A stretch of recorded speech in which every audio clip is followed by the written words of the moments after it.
Hola, ¿qué tal? Bueno, buenos días, buenas tardes, depende, buenas noches, depende de cuando estén mirando esto. Bueno, les voy a subir la clase correspondiente a la unidad 2, a la primera clase de la unidad 2, que tiene que ver con los orígenes de la psicología científica. Vamos a poner esto en tamaño grande. Ahí está. Bien, como les dije, esta clase corresponde a la unidad número 2, que tiene que ver justamente con los orígenes de la psicología científica.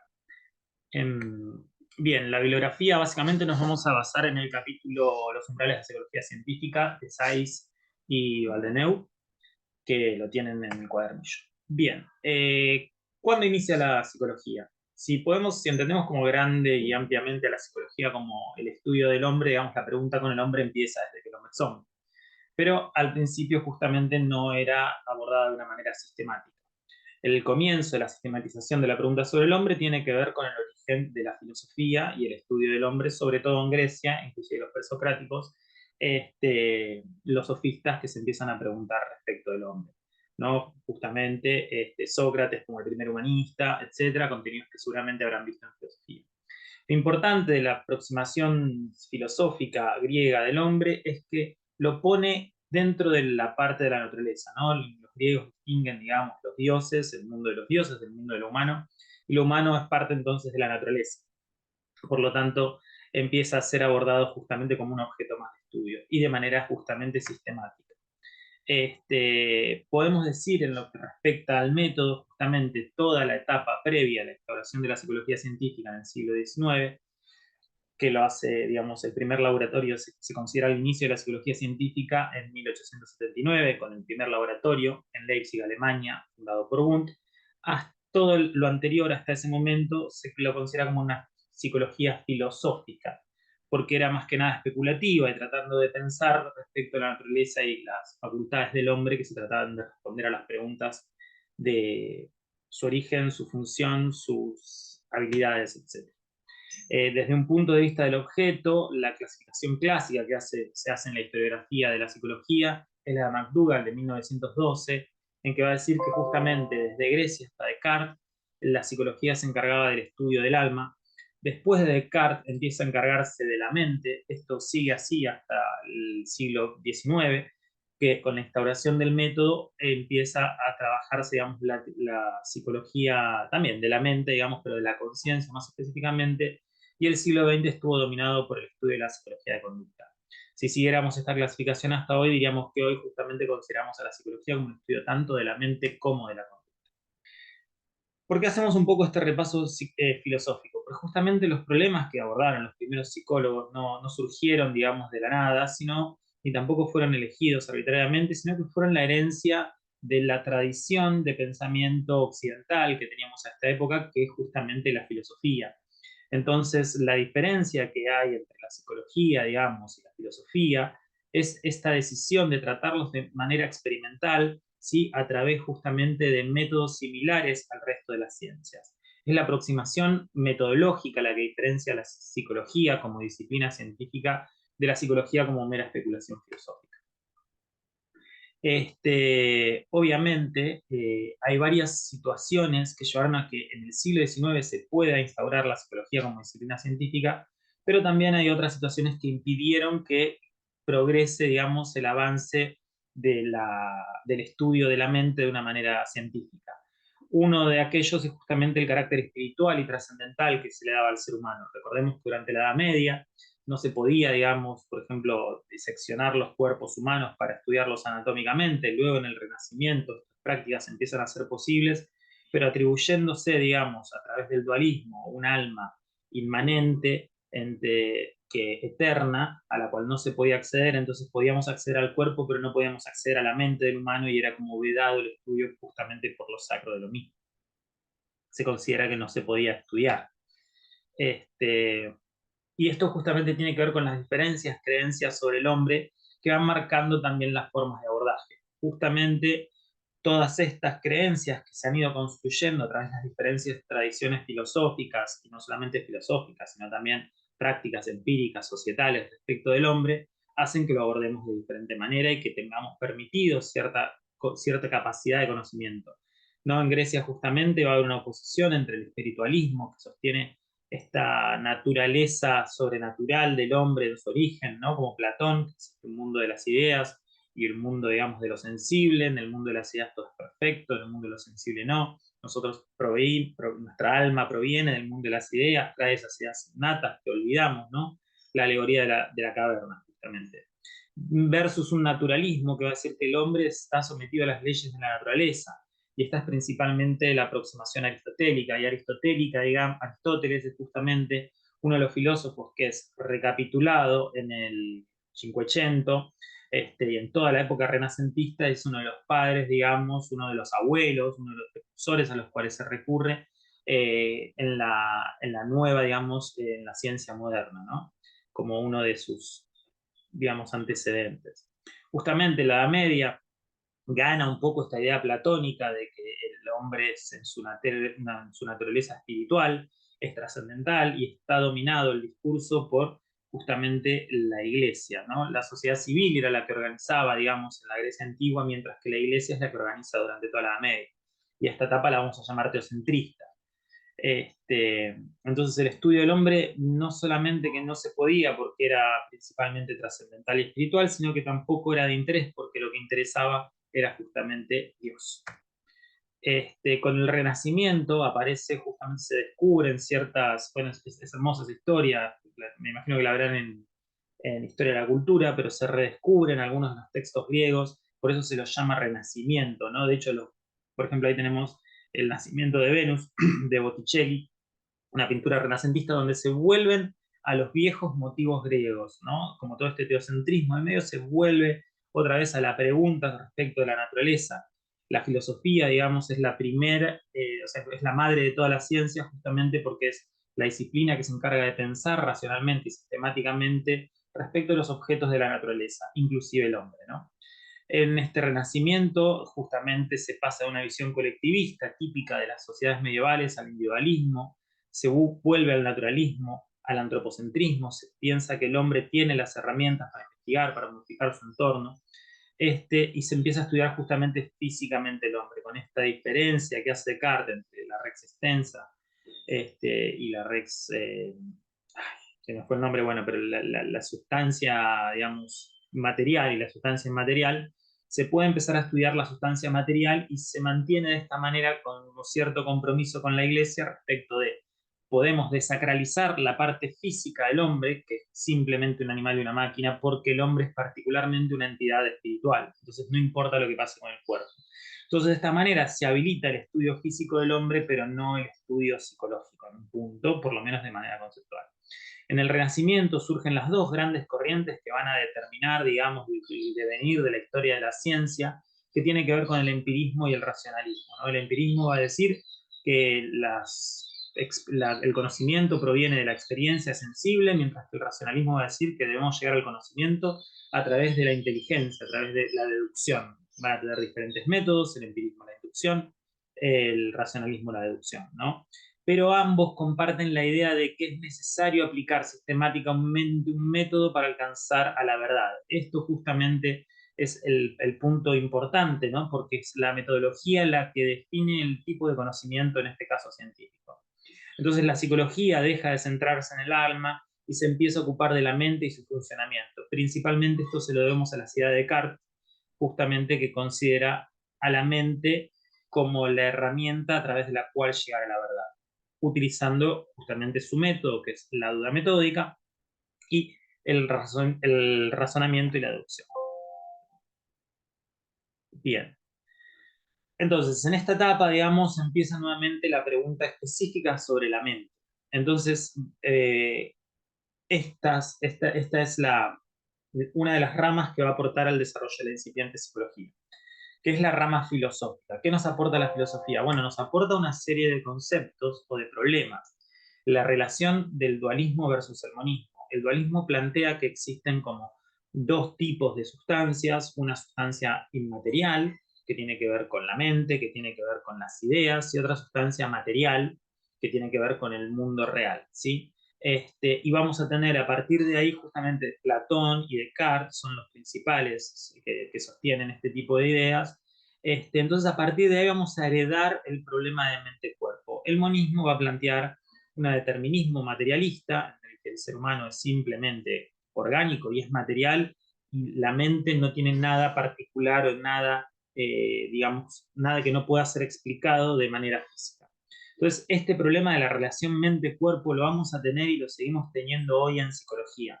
Todavía sigue siendo un problema explicar, digamos, si bien sabemos cómo funciona el cerebro, cómo se generan las sinapsis, qué es lo que pasa cuando nosotros vemos, la mente en sí, esa imagen mental, ese teatro interno, no lo podemos explicar por simplemente las combinaciones físico-químicas en nuestro cerebro. ¿Sí? El ejemplo que daba un investigador australiano era que yo vea, digamos, un ancho de espadas desencadena cierta reacción química en mi cerebro, pero que yo estoy teniendo esta reacción química en mi cerebro no significa que yo esté viendo un ancho de espada. La información cerebral que nosotros tenemos es correlacional, no es causal. Esto lo vamos a ver más adelante en otras materias. Entonces hay dos planteos principales, el interaccionismo de Descartes, existe una interacción a través de la glándula pineal, planteaba Descartes, y entonces aquellos cambios en el mundo inmaterial son acompañados por cambios en el mundo psicofísico.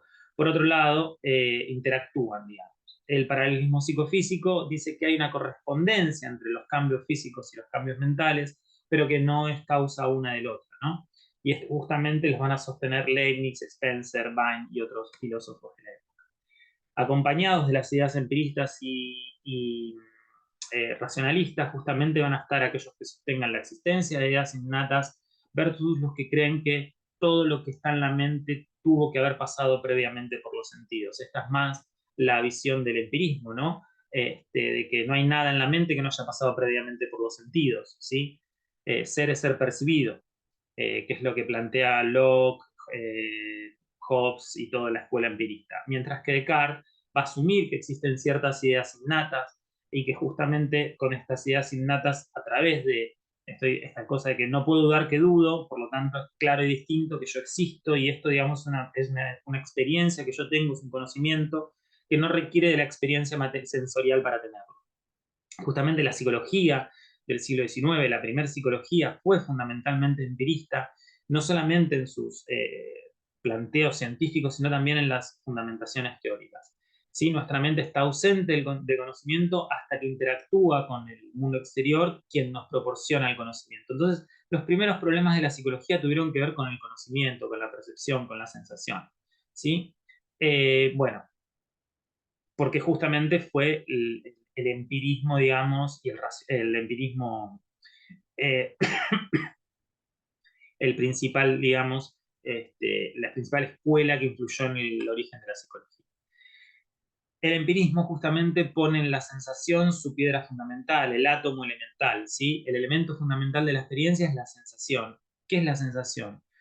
Una vez que ha habido una sensación, se puede tener una experiencia similar a ella en su ausencia. En otras palabras, cuando reconstruimos imaginariamente las sensaciones, producimos ideas. La idea es como el núcleo, el ladrillo de la estructura mental para el empirismo, ¿no? Entonces, el estudio de la mente que hicieron los empiristas tiene que ver con estudiar los diferentes elementos que la componían, y estos elementos eran las ideas, y las ideas provenían de las sensaciones, que las sensaciones eran lo que nosotros adquiríamos a través de la experiencia de con la experiencia con el mundo sensible, ¿sí? Entonces las ideas son las unidades mínimas de conocimiento. Entonces, en este modelo, el empirismo, digamos, y el asociacionismo, nace justamente esta idea del asociacionismo. La asociación es, entonces, nuestra mente está compuesta de elementos, estos elementos son las ideas provienen de la sensación, pero ¿cómo se organizan? Se organizan por la asociación, ¿sí? Las ideas se asocian entre ellas, y dos ideas simples que tienen que ver con la experiencia inmediata de algo, se pueden asociar en una idea compleja. Se van a asociar justamente por una ley que va a ser la ley de contigüidad, es decir, que las ideas que están próximas en tiempo, espacio, o los eventos y los elementos que están próximos en tiempo, espacio, se van a asociar por contigüidad. Vemos que entonces el empirismo propone una organización mental atomista, ¿sí? Donde hay elementos de la mente, pero estos elementos se organizan en estructuras más grandes. El principio organizador es la asociación. Esta asociación es por contigüidad, y así de ideas simples vamos a pasar a ideas más complejas, ¿sí? Y esta es un poco la escuela dominante en el pensamiento del siglo XVIII, siglo XIX. ¿Sí? Justamente las principales ideas del empirismo entonces son que el conocimiento proviene de la observación de los fenómenos naturales tal como se presentan en los sentidos. No existen las ideas innatas porque no hay nada en la mente que no haya pasado previamente por la experiencia. El elemento fundamental de la experiencia entonces va a ser la sensación, que súper sabio va a ser las ideas, que se van a poder asociar justamente por contigüidad. El método de trabajo entonces va a ser el inductivo. Voy a tratar de generalizar a partir de diferentes experiencias porque la aplicación del método deductivo va a llevar justamente a un dogmatismo, porque yo puedo tener una idea y si no la contrasto con la realidad, esta idea puede llevarme a un lugar equivocado. El mundo físico se puede observar y de la misma manera se puede observar entonces la mente. ¿Y cuál es la forma de observar la mente? Simplemente la introspección, el observarse a uno mismo. Por lo tanto, este constituye el método de reflexión básico y el método básico de investigación de la mente humana. Entonces hay que analizar justamente los fenómenos mentales, siguiendo los modelos de la física, reduciéndolo a los átomos elementales, que en este caso van a ser las ideas, y explicando su relación con otras ideas, para explicar así su estructura, a través de leyes como la ley de asociación. La idea que se genera a través de la sensación y la reflexión pueden ser simples o complejas, siendo las primeras inanalizables, porque no las podemos reducir más, y las segundas derivadas de aquellas primeras. ¿Sí? Esperen que vamos a hacer una mini pausa.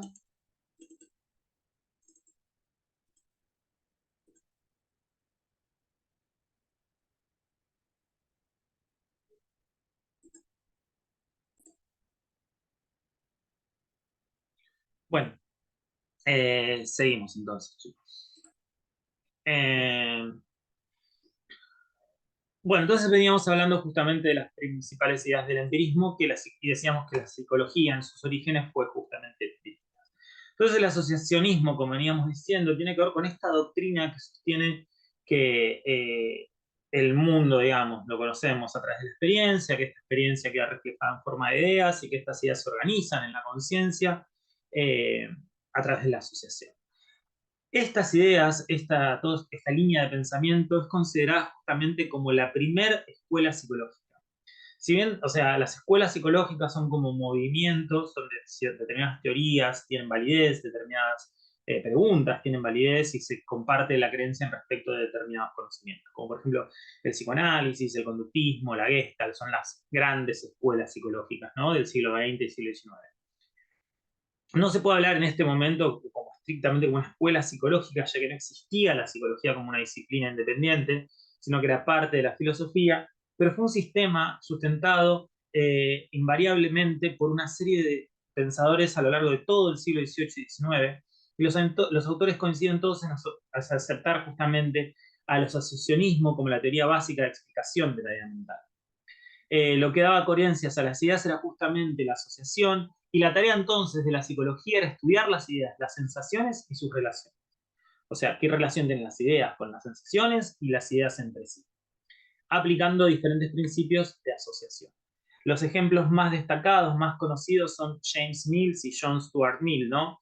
James Mill planteaba esta idea de mecánica mental y entendía que las ideas complejas se formaban por la sumatoria de las ideas simples. Entonces, por ejemplo, la idea de dulce más rojo más jugoso me va a dar la idea de manzana. En cambio, John Stuart Mill, el hijo de James Mill, va a decir que las ideas principales, las ideas simples, perdían su originalidad, ¿sí? Al mezclarse y fundirse para convertirse en otras ideas más complejas. Entonces acuña el término de química mental, ¿no? Como que aparecen las propiedades de las ideas emergentes son distintas a la sumatoria de las ideas de base. Y va a incorporar a la ley de contigüidad, digamos, la ley de semejanza. Eh, entonces, esta característica, la incipiente, la primera psicología, entonces, esta psicología anterior al laboratorio de Wundt, ¿no? Estamos hablando antes del origen de la disciplina psicología, era dualista porque separaba la mente del cuerpo y tenía alguna posición respecto de esto, era empírica y era experimental, era sensacionista, es decir, se centraba en la sensación, y era asociacionista, pensaba que estas asociaciones, estas sensaciones se reunían a través de asociación.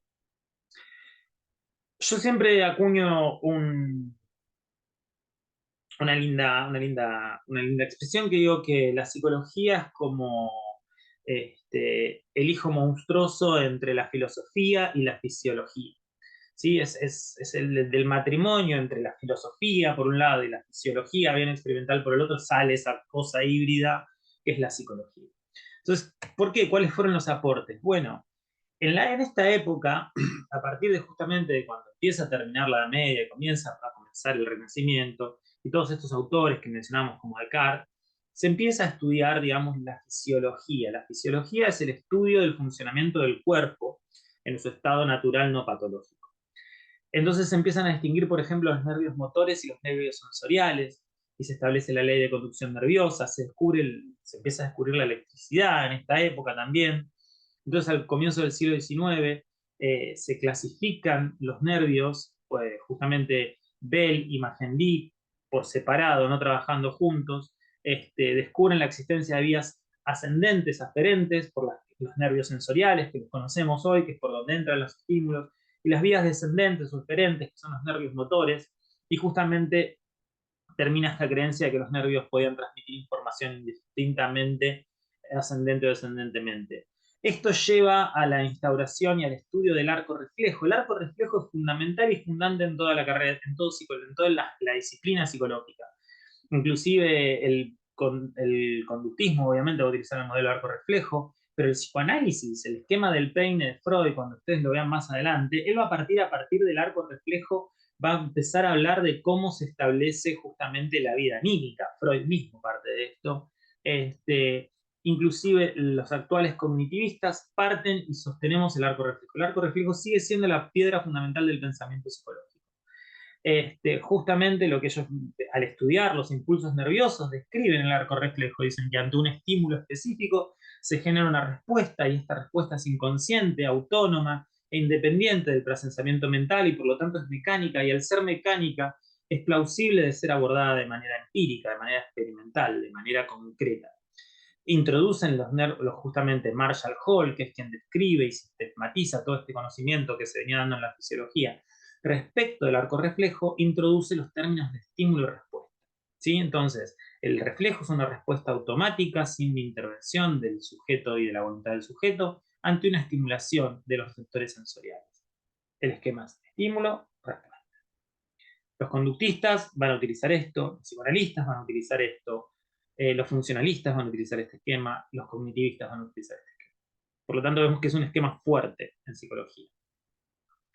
La clarificación de la especificidad de las vías sensoriales. Después otra cosa que Müller justamente y una escuela de fisiología alemana, es muy importante en este momento, digamos, Alemania va a ser la cuna de la psicología del siglo XIX, y se van a distinguir justamente las 5 clases de estímulos nerviosos y se va a ver justamente que cada tipo de nervio va a permitir el paso de información de una sola forma.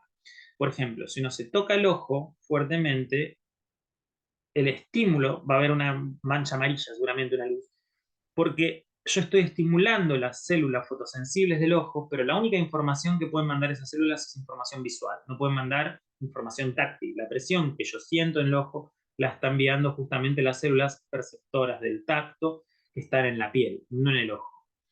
Esto, principio de la energía específica de los nervios sensoriales, que establece Müller, tiene que ver con que se establece una relación entre los nervios y la mente.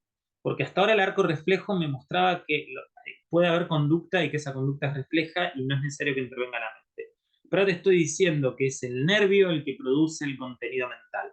O sea, es un paso muy fuerte hacia la estabilización, digamos, del empirismo, de buscar las respuestas a la mente en el mundo real, no en el mundo de las ideas, ¿no? Entonces, también no vamos a conocer nada directamente de los objetos y estímulos que nos rodean, sino que solo tenemos conocimiento directo de nuestros nervios, siendo estos los intermediarios de los objetos que percibe la mente. Como les mencionaba, esta escuela fisiológica de Berlín es un conjunto de autores en los que incluimos a Müller, a Helmholtz, entre otros, va a sostener justamente que el organismo es una máquina especializada en transformar energía, ¿no? Pasando de la energía física de los entornos a una energía que va a ser mental. Esto influenció tanto la teoría psicoanalítica y todo el desencadenamiento de la psicología psicodinámica, como la reflexiología rusa que tiene que ver con el descubrimiento de Pavlov del condicionamiento clásico y todo lo que tiene que ver con el conductismo. Entonces vemos como en la misma base de disciplinas que luego en el siglo XX estarán paradas en veredas distintas, es la misma, el arco reflejo y estos principios básicos de la fisiología. Helmholtz, que fue un gran fisiólogo de la época, también filósofo y un pensador, demuestra justamente experimentalmente que la reactividad nerviosa y psíquica era algo natural y mensurable. O sea, todas estas conclusiones dicen, porque la pregunta era hasta acá, era, no podemos estudiar psicología porque la mente es inabordable. No se puede estudiar la mente de manera empírica, porque es algo subjetivo, es algo que está dentro. En cambio, justamente empezamos a ver que los fisiólogos empiezan a medir cuestiones que tienen que ver con lo sensorial a través del estudio del sistema nervioso y particularmente de los nervios. Entonces empiezan a estudiar los órganos sensoriales, que son aquellos que nos permiten vincularnos con el mundo. Entonces se recibe un fuerte interés por parte de los fisiólogos de pensarla justamente a raíz de la influencia empirista, que era la filosofía de la época, de pensar justamente la sensación, los órganos sensoriales, como soporte de todo conocimiento, ¿sí? Para captar la información del mundo exterior. Entonces, como veníamos hablando, vamos a hablar un poquito más de Helmholtz, porque realmente ha hecho muchísimos aportes, ¿sí? Helmholtz sostenía que mientras la sensación era la experiencia producida por la impresión sensorial, la percepción era la interpretación de los procesos mentales, ¿no? Acá entonces salimos un poquitito de la lógica del asociacionismo y empezamos a hablar de interpretación. Entonces la sensación era un proceso que dependía de mecanismos del sistema visual, pero la percepción era un proceso específicamente psicológico, relacionado con lo fisiológico, pero era específicamente psicológico, implicaba un juicio del sujeto, una atribución del sujeto, y se producía en el sistema nervioso central, no en el periférico, a diferencia del arco reflejo. Este acto interpretativo del sujeto, que conlleva un juicio, era inadvertido, y Helmholtz llamó justamente a esta construcción de inferencia inconsciente.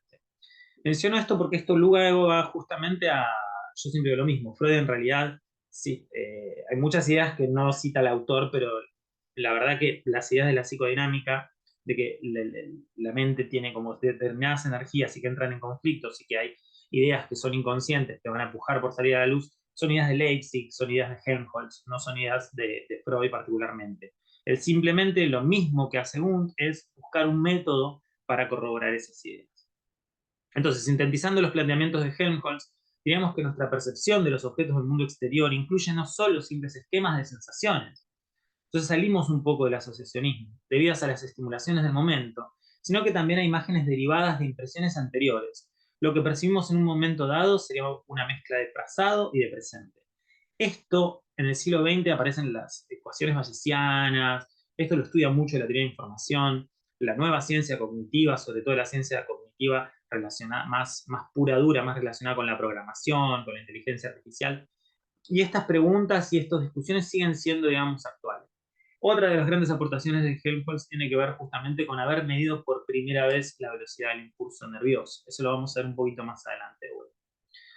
Por otro lado, dentro de lo que es la medicina, se empieza a destacar el movimiento de la frenología. Sí, hoy por hoy sabemos que esto es completamente incorrecto, pero era un movimiento que trataba de establecer que el cerebro era el órgano de la mente y también que ciertas particularidades del cerebro eran o sea, los órganos, las facultades mentales estaban localizadas específicamente en algunos sectores del cerebro. Esto fue toda una discusión a lo largo del siglo XIX entre los localizacionistas y los no localizacionistas, si existen áreas específicas del cerebro, si el cerebro puede funcionar de manera, digamos, global. Esto lo van a ver en neurociencia seguramente.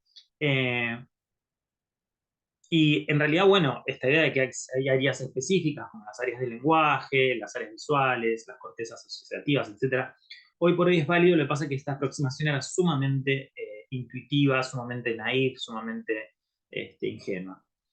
Tenían ciertos postulados, ¿no? Que la configuración exterior del cráneo, ese es el primer postulado erróneo, corresponde a la interior y por lo tanto al cerebro. Después, la mente debía ser analizada, podía ser analizada satisfactoriamente a través de un conjunto de funciones.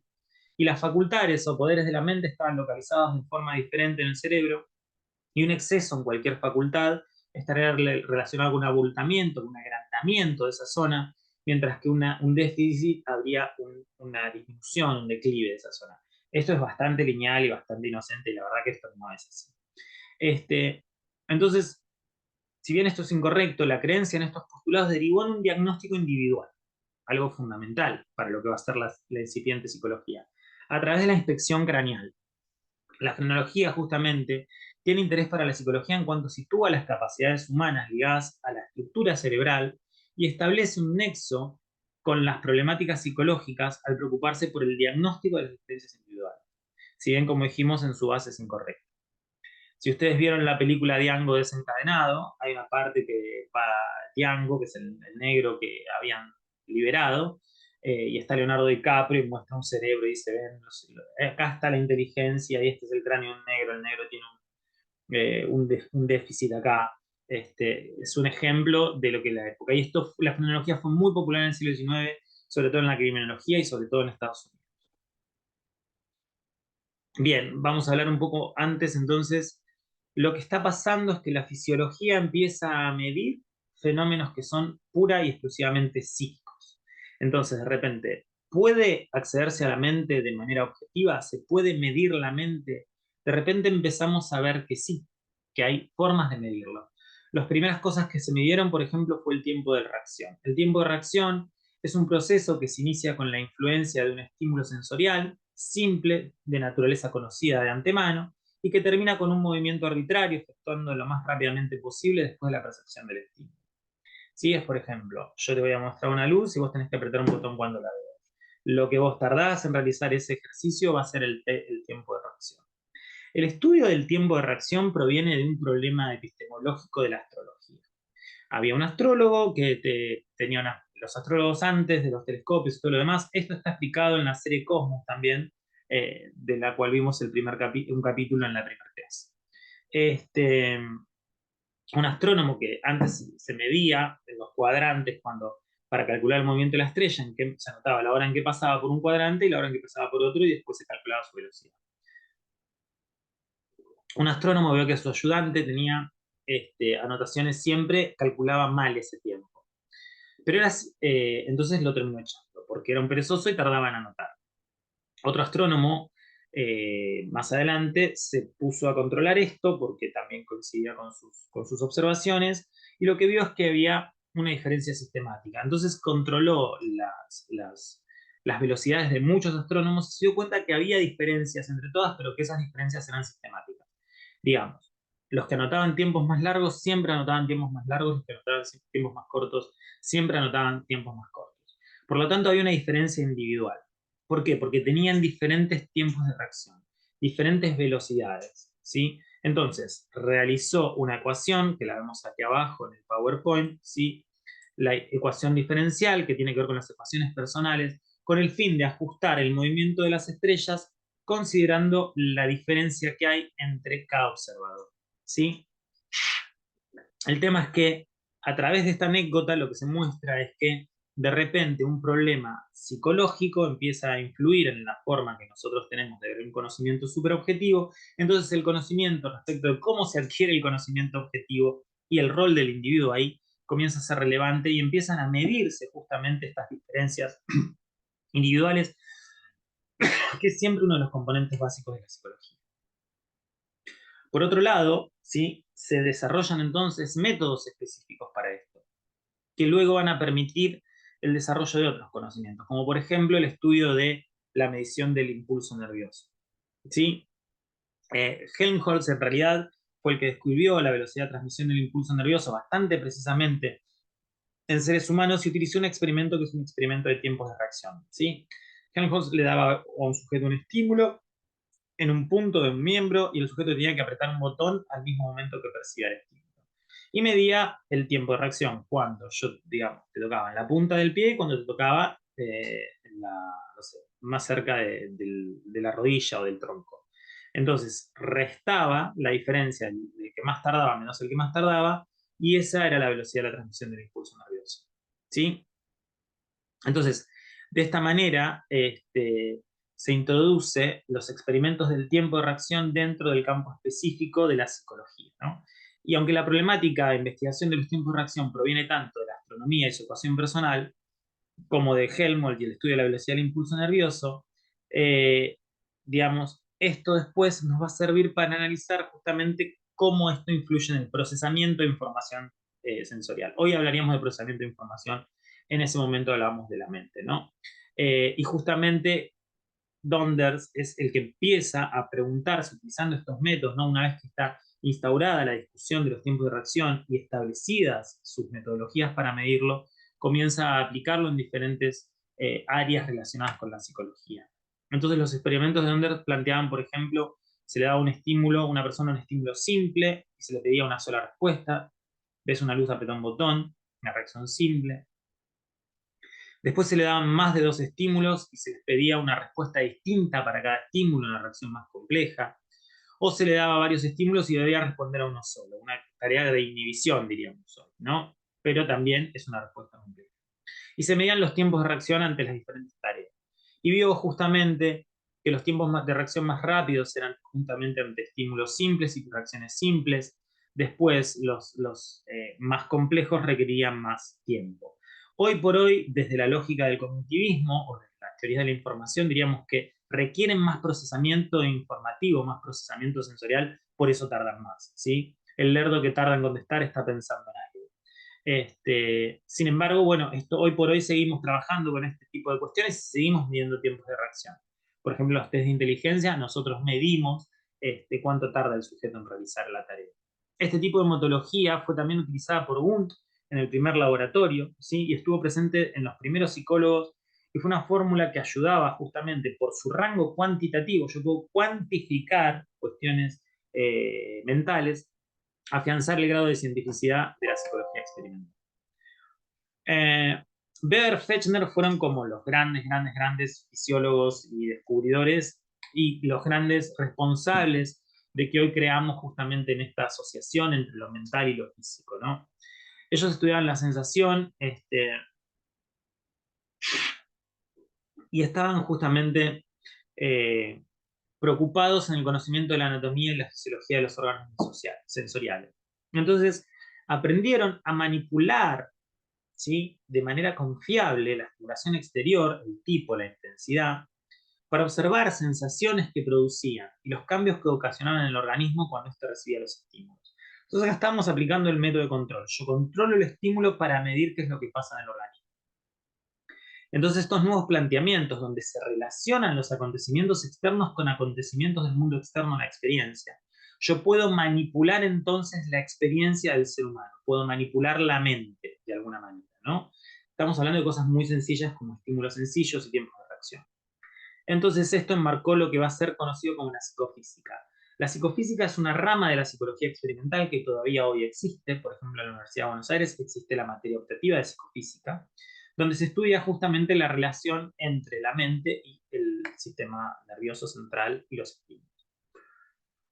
Entonces, Fechner, justamente con esta idea de estudiar objetivamente la relación entre la mente y, digamos, el mundo físico, lleva a cabo una serie de experimentos sistemáticos en psicología experimental y justamente conociendo la fisiología y la física y siendo, digamos, idóneo con los métodos experimentales, rompe las barreras de la mente, ¿no? Que hasta ahora se había considerado una entidad privada, muestra que el control de la estimulación externa a la que está expuesto cualquier individuo permite la manipulación de la experiencia consciente o de las sensaciones del mismo.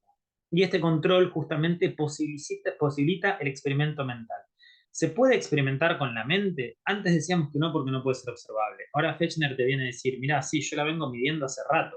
La fisiología la viene midiendo. Es cuestión de que unamos estas dos cosas, planteemos las preguntas, pero podemos hacer mediciones de la mente.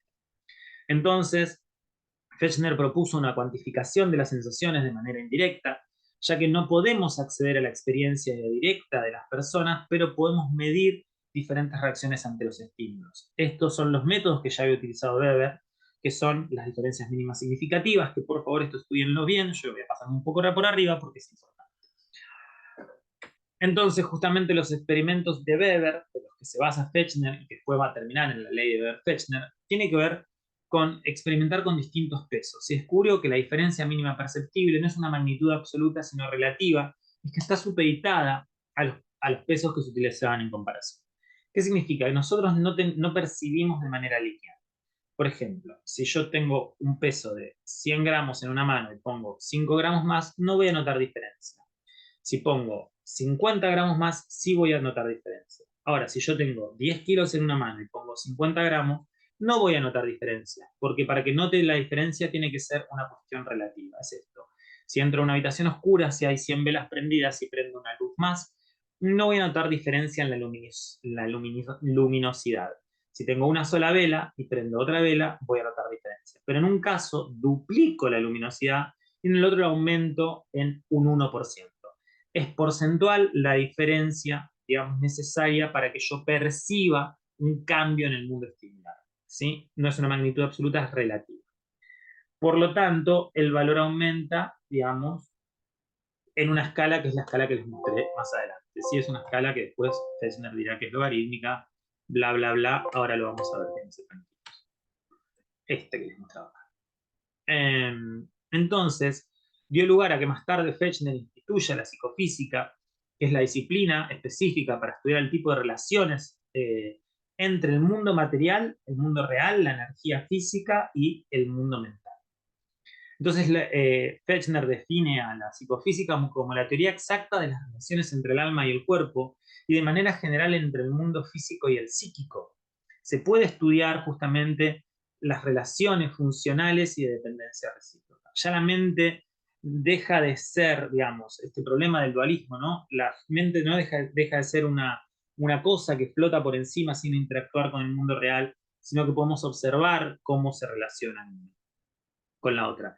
Entonces, el objetivo fundamental de Fechner era conseguir una base científica o experimental de la relación entre el alma y el cuerpo y establecer así un lenguaje preciso para manifestarlo, básicamente una ciencia psicológica. Pero Fechner nunca tuvo la intención de crear una disciplina y esa es la gran diferencia que va a tener con Wundt, que va a ser el que sí consideremos el padre de la psicología experimental. Si bien todas las cosas que Wundt hizo de alguna manera ya estaban en el aire en la Alemania del siglo XIX.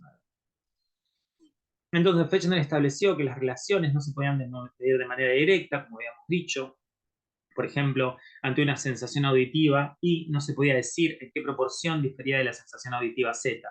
Por esta razón, la medida de la sensación tenía que ser indirecta, en este caso mediante la capacidad de respuesta del individuo ante diferentes estímulos, porque siempre va a estar mediada esa respuesta por el individuo que percibe.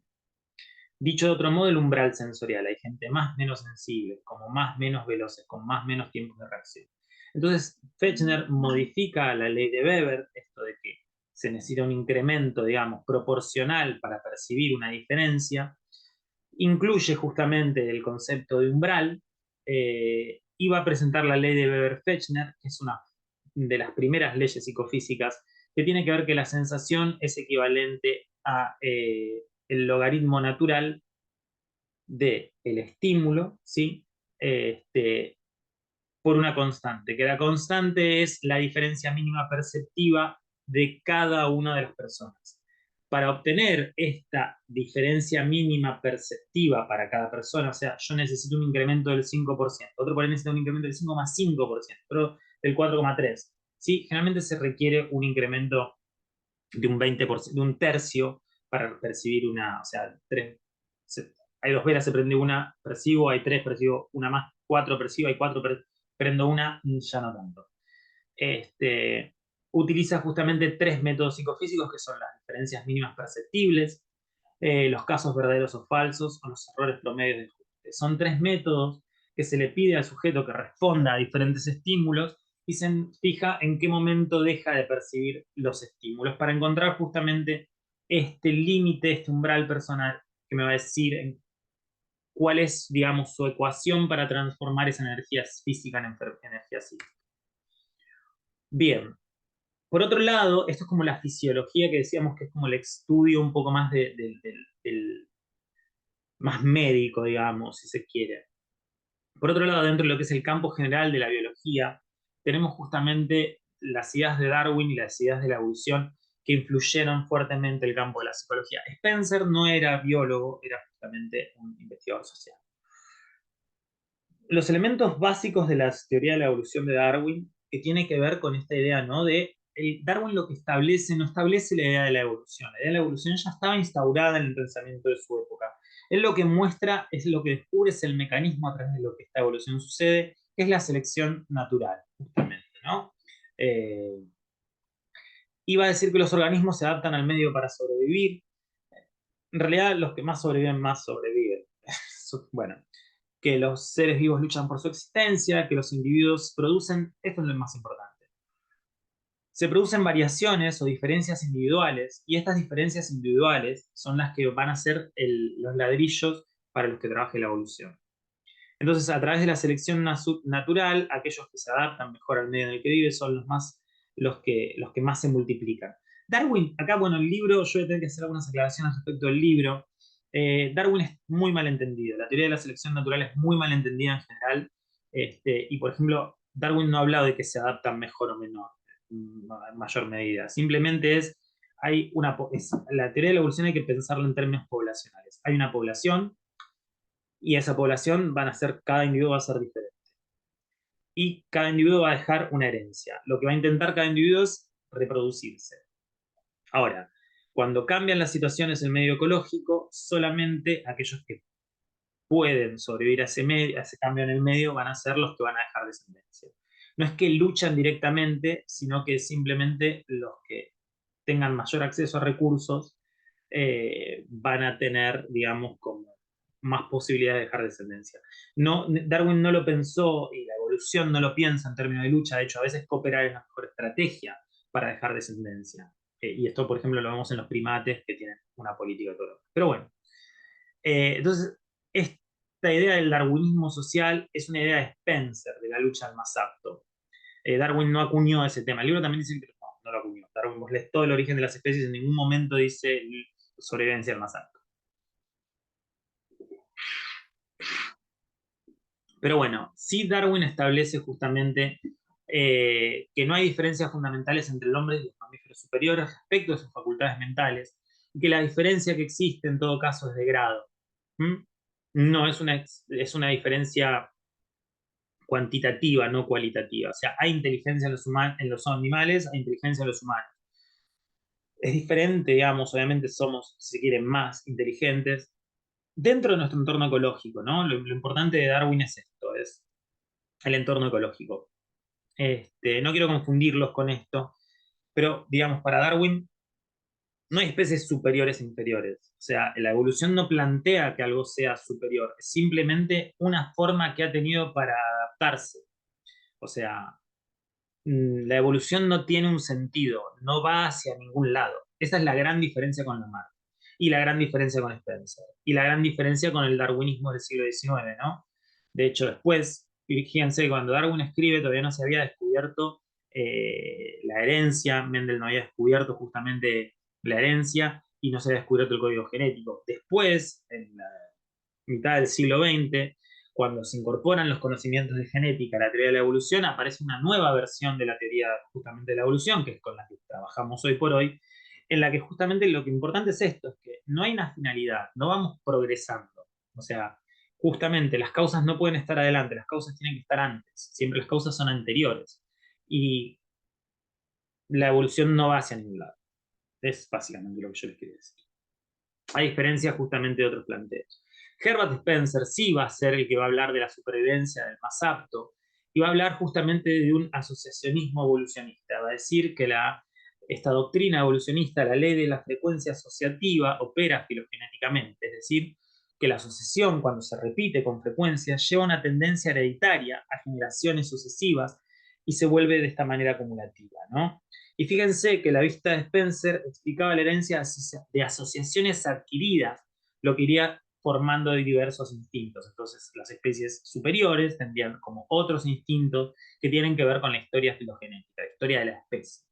Nótese que esto se parece a la evolución de Lamarck. Lamarck, justamente, es el otro que plantea, es el primero en plantear, Jean-Baptiste Lamarck, la idea de la evolución. Antes, ¿sí? Aristóteles había planteado que había un orden natural, cada especie nacía de una manera y se reproducía y se conservaba tal como estaba, ¿sí? Esto justamente es una idea fixista, una idea fija. Las especies son así, han sido siempre así y serán siempre así, no cambian.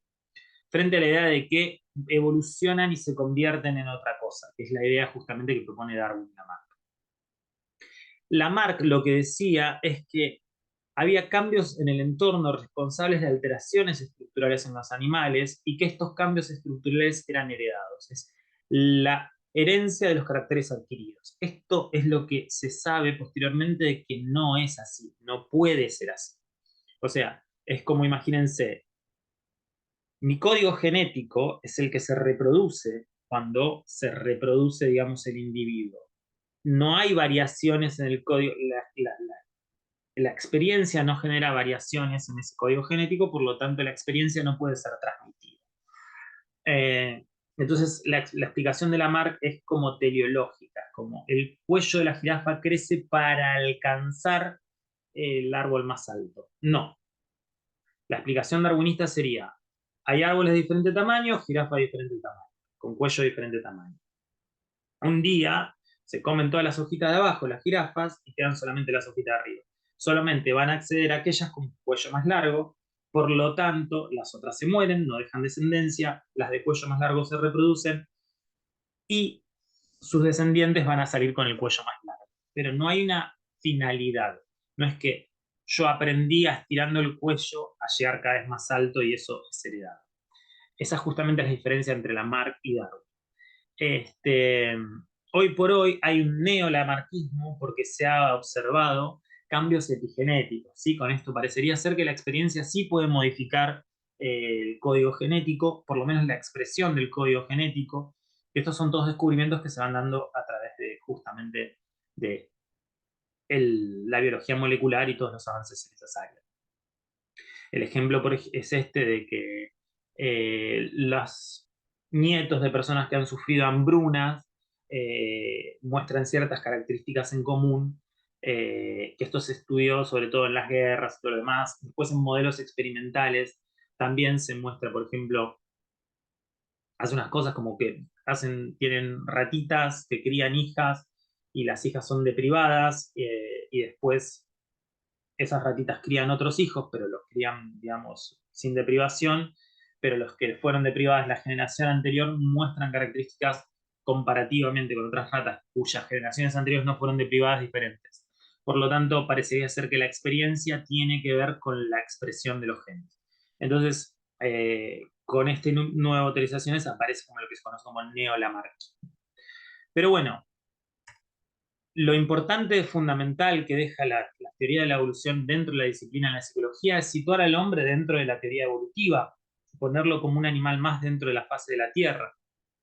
Por lo tanto, las técnicas utilizadas para estudiar al hombre o para estudiar a los animales pueden generalizarse, lo cual da lugar al nacimiento de la psicología animal, la psicología comparada, la psicología experimental. A ver, los experimentos con palomas de Skinner, los experimentos con ratas. Por otra parte, la teoría evolutiva dio pie a una perspectiva genética y evolutiva del desarrollo y se intenta explicar el origen y el desarrollo de las funciones psicológicas, no solamente su estructura. Además, desplaza el objetivo. Ya no parece adecuado pensar justamente qué elementos contiene la conciencia, sino qué papel cumple en la adaptación, ¿sí? Entonces, la adaptación del organismo a su medio parece ser la cosa más importante para el análisis de las imágenes mentales o los elementos de la conciencia. Lo que da lugar justamente a la psicología de la adaptación, ¿sí? Que lo vamos a conocer como funcionalismo cuando veamos las corrientes americanas de psicología. Y el acento se pone entonces sobre la variación, el estudio de las diferencias individuales, la personalidad, digamos, la psicología se encarga de estudiar las diferencias individuales. Tiene que ver con, porque justamente si es la divergencia la que permite el desarrollo de la evolución, es importante estudiar cuáles pueden ser estas divergencias, ¿sí? Entonces van a empezar a catalogar las diferentes formas en que puede diferir la mente. Entonces acá nace justamente la psicología diferencial. Bueno, chicos, espero haber sido claro. Lean y buena Semana Santa y nos vemos la próxima vez. Gracias.